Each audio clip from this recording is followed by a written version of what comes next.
You've been there, that moment of sheer panic when a speaker's audio cuts out mid-presentation, or when the slides freeze right before the big product reveal, or maybe that gut-wrenching feeling when you realize that your recording has failed and your entire webinar is just gone.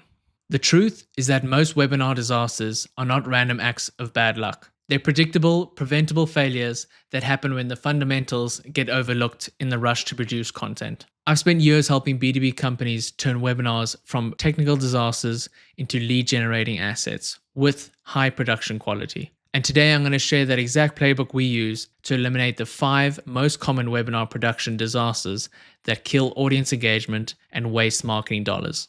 Now, why should you care about webinar production quality? Because in today's digital-first world, your webinar is not just an event. It's often the first meaningful interaction your prospects have with your brand. And data shows that production quality directly impacts watch time, which directly impacts conversion rates. We analyzed over 200 B2B webinars last year and found that for every production issue that occurs, the average watch time dropped by 20%. That's nearly a quarter of your audience gone because of a problem that could have been avoided. So let's make sure that that doesn't happen to you. Here are the 5 most common webinar production disasters and how to fix them. Disaster number 1, audio quality failures. Nothing kills credibility faster than poor audio. It's actually worse than video issues because humans can tolerate visual problems, but bad audio is an immediate cognitive strain that drives viewers away. So what's the solution? Number 1 is to always use local recording. Don't rely on internet-based recording. When speakers record locally on their devices, you get pristine audio regardless of internet connection.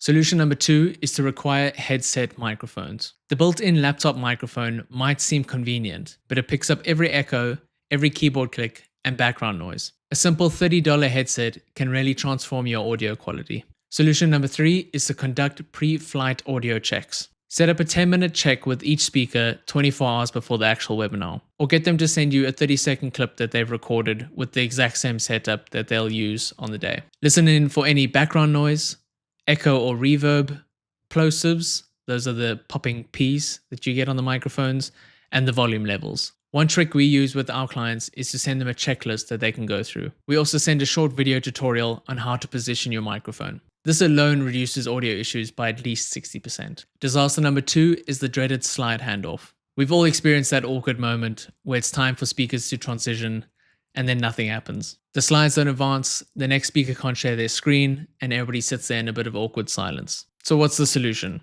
Solution number 1 is to use a central slide deck operator. Instead of each speaker controlling their own slides, designate one technical director to advance all of them. This will eliminate handoff problems entirely. Solution number 2 is to build transition cues into the slide deck. Include visual cues into the slides themselves, such as speaker 2, your turn, that will signal transitions. Solution number 3 is to create a speaker run sheet. This is a document that shows exactly who speaks when, with timestamps and transition points clearly marked. You can share this with all the participants before the actual webinar. Solution number 4, which is a bit long-winded, but you can practice the transitions. During your rehearsal, make sure the speakers know when to transition and how to transition. At Cloud Present, we pre-record all our clients' webinars, and this gets fixed during post-production, which is another great way to handle it. But having a technical director that controls all the slides will definitely help. Disaster number 3 is internet connection failures. Nothing is more frustrating than a speaker's video that keeps freezing or their audio that cuts in and out because of an unstable internet connection. Solution number 1 to this is to hardwire whenever possible. Wi-Fi is super convenient, but it's unreliable. Always ask your speakers to connect via an Ethernet cable whenever possible. Solution number 2 is to ask your speakers to close all bandwidth-hungry applications. Whether that's email clients, Slack, file syncing services, and other programs that consume bandwidth in the background. Solution number 3 is to create a backup connection plan. So have your speakers ready to hotspot via their phones if their main internet connection fails. One approach that can work really well is to ship a presentation kit to your key speakers. This can include an Ethernet cable, a small ring light, and a headset microphone. The investment is minimal compared to the cost of a failed webinar. Disaster number 4 is the platform technical failure. Sometimes the webinar platform itself experiences issues, such as people not being able to log in, certain features not working, or the entire system goes down. Solution number 1 for this is to have a backup platform. Set up a secondary webinar room on a different platform that you can switch to if needed, such as Microsoft Teams or Zoom. The second solution sort of goes hand in hand with the first one, is to have a communication plan if you do need to switch platforms. Prepare email and text templates that you can quickly send to registrants if you do need to change platforms. Solution number 3 is to test every feature you plan to use. Don't assume that polls, breakout rooms, or Q&A features work without testing them first. Solution number 4 is to assign a dedicated technical monitor. Have someone whose only job during the webinar is to watch for technical issues and alert a team member if a problem arises. Disaster number 5 is the lost recording nightmare. The worst possible disaster is discovering after the webinar that the recording failed or it's unusable. All that planning, all those insights, gone.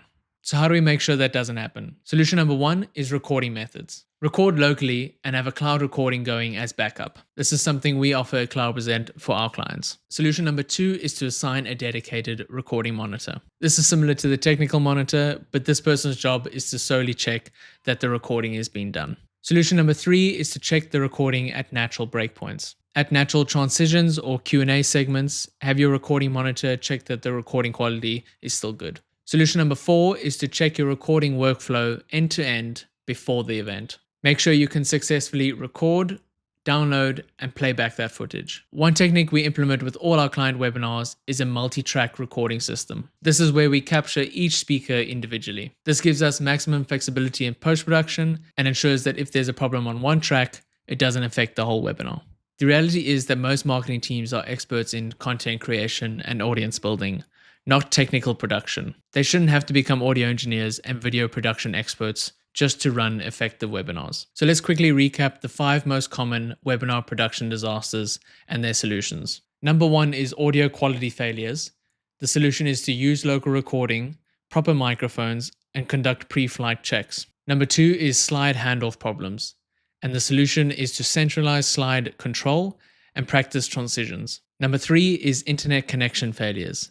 And the solution is to hardwire connections and have backup plans. Number 4 is platform technical failures, and the solution is to set up backup platforms and test all features. Number 5 is lost recording nightmares, and the solution is to implement local recording systems. By addressing these 5 areas, you'll eliminate around 90% of the technical problems that plague most B2B webinars. The result isn't just fewer headaches, it's higher engagement, better watch time, and ultimately more conversions. And more conversions means more revenue down the line. If you found this helpful and you run regular webinars as part of your marketing strategy, we'd love to have a conversation with you to see what your workflows and processes look like, and perhaps we can even help you make better webinars. Thanks for watching, and here's to your next technically flawless webinar.